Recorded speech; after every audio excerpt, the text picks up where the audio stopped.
Okay, I normally don't do this, but I just feel like I need to. It's something that needs to be said. I know I don't have a lot of followers on my YouTube channel, but this is definitely an issue that is troubling and bothering to me. And to start off, I just want to state the Second Amendment of the United States. It says a well regulated militia being necessary for the security of a free state. The right of the people to keep and bear arms shall not be infringed. There's a lot about that amendment that has a lot of people troubled. Number one, there are many out there who believe, like Rosie O'Donnell, who believe that the Second Amendment was a right just in order to hunt and to use a firearm that shoots a single round. But they fail to actually think logically. And the logical aspect of the Second Amendment is that the right of the people to bear arms was to secure the nation from a tyrannical government. So it's the right of the people to possess weaponry in order to prevent tyranny coming from those that rule over us, in this case, the government. It does not limit that right. There are no limits on that right, and thus it says it shall not be infringed upon. But we have seen, as of the 20th century, a lot of these rights now being infringed upon. One of those came around the 1920s, 30s, can't remember the exact date. It was called the NFA Act. And it limited the people to possess certain types of weaponry without paying a tax. So, in other words, if you wanted to own, for instance, a shot off shotgun, you had to pay a $200 tax stamp to the federal government. The gun had to be registered, and it had certain limitations on how it was to be implemented. In other words, you can't take it across state lines without contacting the government and saying, hey, I'm taking this gun and I'm going to this location. And one of the others put upon that NFA tax stamping, of course, is silencers. Again, or a suppressor, which is what I would consider a more proper term, because it doesn't necessarily silence the firearm. What it does do is suppress the loudness of it. But suppressors are also on the NFA Act, which means in order to own a suppressor, you have to go out and buy it. You have to pay your $200 tax stamp, and then you get the wonderful wait of approximately 6 months before you actually get to take possession of your suppressor that you paid for 6 months ago. To me, that's problematic in itself also. Another item put on the NFA Act were, for lack of a better term, fully automatic weaponry. Weapons that can, like a machine gun, that one pull of trigger can fire multiple rounds. Again, you have to pay your $200 tax stamp. You're limited on how you move that firearm in your possession. You have to notify the government. Say, for instance, if I owned one and wanted to go to a big shooting event down in Arizona, I'd have to notify the government that I was transporting the firearm, that I'm going to that certain location. And I think that's an infringement upon our rights. I definitely believe it's a completely unconstitutional act because it is infringing upon our Second Amendment right. Along with the NFA, we see this act come into place, unfortunately signed by Ronald Reagan in 1986, called the Hughes Amendment, which what it did is ban all fully automatic, newly made firearms from the civilian market. So if I wanted to today, I could go out and buy a machine gun, but I'm going to have to pay approximately $30,000 to own one and possess one, pay my $200 tax stamp, do the paperwork with the federal government, have it registered, and go through that nightmare. But I have to pay $30,000 for it. And the reason I have to pay that much for them is the typical supply and demand thing. We are no longer access to newly made ones, so all we can possess are those that were made prior to 1986.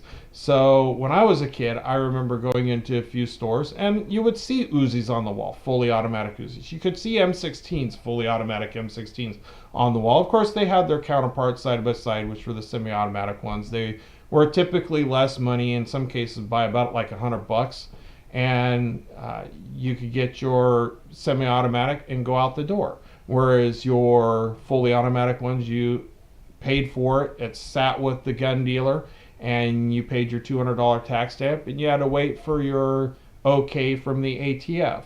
So I agree 100% that the Hughes Amendment is also unconstitutional in that it infringes upon our right to bear arms. Again, the right to bear arms is for the people to stand up to a tyrannical government. And I'll now step forward to a more present time, and we had the issue in Las Vegas of this shooting, where apparently a AR-15 with a Bumpstock was used.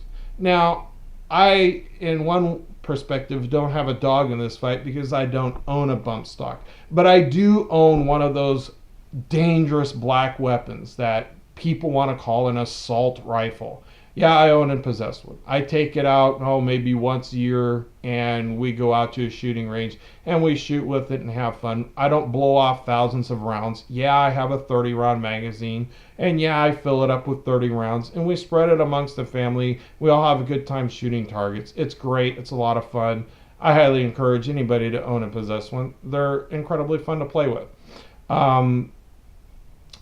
In one perspective, I would absolutely love to own one that is fully automatic. What a blast that would be. But let's look at something that's taken place with the Las Vegas. Supposedly a Bumpstock was used there. What is a Bumpstock? A Bumpstock is basically a device that is attached and takes the place of a rifle stock. In this case, the butt of an AR-15. And it attaches mechanically to the trigger so that when the trigger is pulled, it will shoot the weaponry. You have to physically move the gun back forward to reset the trigger, and then it will fire it again. So what does it do is it acts like a finger that pulls the trigger and can shoot off rounds faster. It definitely doesn't shoot them more accurately. There's plenty of videos out there that show these things being utilized. Oftentimes, the ones that I've seen, they end up having and causing malfunctions to the firearm, but they can shoot a little bit more rapidly. And I'm just frustrated over the fact that President Trump is going to step forward, and they looking like the government is definitely going to be banning the bump stocks. I heard this on the news this morning as I was dropping kids off at school. Heard a blip on the radio that President Trump is moving forward with the elimination of the bump stocks. I again think this is unconstitutional. It's not actually a firearm. It's just an accessory device that you put on the gun. In many ways, it just acts as your trigger finger. So it's like a finger. I can rapidly shoot my AR-15. Can I rapidly shoot it accurately? Pretty decently. I'm definitely no expert with it. And it's a real hoot and a holler to be able to shoot the gun rapidly. I'm not kidding you. It's a lot of fun. I enjoy it. I don't enjoy the expense of the rounds that I'm putting down range when I do enjoy that. But, and so therefore I generally don't shoot rapidly. I shoot more controlled, one round at a time, making sure I'm hitting the target. Because along with shooting rapidly comes my ability to hit the target, or accuracy diminishes. But it is a hoot and a holler to be able to just blow off a bunch of rounds real fast and really rapid. And my 2-year-old or 5-year-old had a great time the last time we had her out. She had a hoot and a holler firing off multiple rounds. It was hilarious to watch. She was giggling and laughing. I didn't let her have control of the weapon, just control the trigger. I had control of the firearm myself. But it was a lot of fun. Would a bump stock make this even more pleasurable? Sure, I'm sure it would. It'd be a real hoot and a holler. Is it something that would aid in my accuracy of shooting? Absolutely not. So here's my beef with the ban of the bump stock. To me, it's like banning scopes on rifles, because the scope will help you shoot more accurately at a greater distance. And so why aren't we banning scopes? You know, we're going to ban a bump stock, why not ban the scope? Some will say because the scope isn't firing rapidly. Well, the scope will fire a lot more accurately. So just imagine the shooter in Las Vegas, had he, quote, not used a bump stock, as some people say he did, and actually used a rifle and a scope, he potentially could have killed more people in the same time frame as he did in Las Vegas, just simply by using a scope. And that's just my opinion in that case. So why do I think Trump shouldn't ban the bump stocks? Because, in my opinion, it's an accessory device. I think the NRA is wrong in supporting Trump behind this. And it's part of the reason why I have not joined the NRA. I don't feel like they're upholding what they originally stood for, which is standing on the Second Amendment and protecting any legislation from going through that would impinge upon our right under the Second Amendment. Unfortunately, the NRA has a history of sidestepping, not fighting against it, and allowing certain things to come through, i.e. the NFA Act and the Hughes Amendment, which I just discussed earlier. So what do I say to this? You know, I've liked things President Trump has done over the last 2 years. I see financial improvement in the country. There's definitely more jobs available. There's a decline in the unemployment rate in the country, as well as the unemployment rate in blacks, the lowest in history.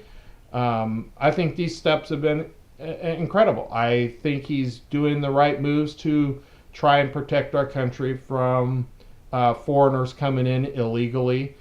With the wanting to put up a wall. I agree with him 100% behind that. I agree with him limiting people coming from foreign hostile nations and stopping them from coming in without proper vetting.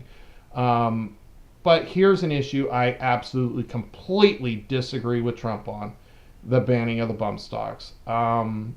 It's going to affect those who not only purchase it, they're going to be required to destroy them, which I think is wrong. That's like telling somebody you bought a plate, now you got to go destroy your plate. You bought a car, now you got to go destroy your car. And while we're on the topic of cars, let's look at that. You know, statistically speaking, cars kill more people every single year than a firearm does. And yet, where's the people crying for a ban on the purchasing of automobiles? And where's the government regulation where you have to pay your $200 tax stamp to buy your car? I think it's just ridiculous, this move that we're undergoing. And being as I live in the state of Oregon, where we have definitely been a blue state for far too long, and I definitely miss the days when we were a Republican-led state, we are seeing legislation put into place like we have now, where I can't sell one of my firearms to my brother without going through somebody who holds a federal firearms license and having my brother go through a background check and get that all cleared before I can sell him my rifle or a pistol or whatever gun that I have. I think that's ridiculous. Does it help prevent shootings? I don't think so. Does it help the person who's mentally ill get a firearm? I don't believe that they do. But that's what the state of Oregon's passed. I believe it's ridiculous. So here we are being faced with this ban on bump stocks. Is it a great thing for the nation? I don't believe so. Is it going to stop the mass shootings? No. All it's going to do is it's going to infringe upon the rights of the law-abiding citizen. And that's why I believe this move is unconstitutional. It's infringing upon our Second Amendment right to bear arms, even though it is an accessory. It's like putting a ban on the flash suppressor on a rifle, so it suppresses the amount of flash that happens when you pull the trigger and fire off the gun. I just think it's wrong. And I completely disagree with Trump on that. Unfortunately, it looks like there's no way we're going to get this stopped, and it's going to become some form of legislation, probably through some sort of regulation through the ATF. And here we go, losing more rights. What's next in the loss of rights? I personally think this is a step to remove all semi-automatic firearms from people's possessions. And speaking of semi-automatic firearms, if you seriously want to see what somebody can do with a semi-automatic weapon with a fast trigger, probably as fast as a fully automatic firearm, you should check out Jerry Michalik on YouTube. The guy has an unbelievably fast trigger finger, and he's incredibly deadly accurate when he does shoot rapidly. Check him out, Jerry Michalik. You'll see him on YouTube. That's what I have to say. I don't know what to tell you otherwise, because in this case, talking to legislators isn't going to do anything.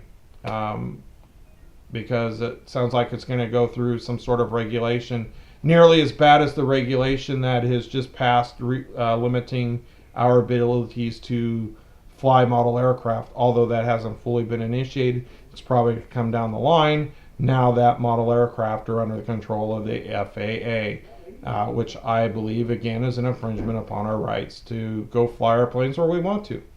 But that's another rant for another day. So for now, sorry to say, bump stocks looks like they're going away. I fully disagree with it, and I fully believe it's unconstitutional. Sorry this was a little bit long, a little bit wordy, probably repeated myself too many times.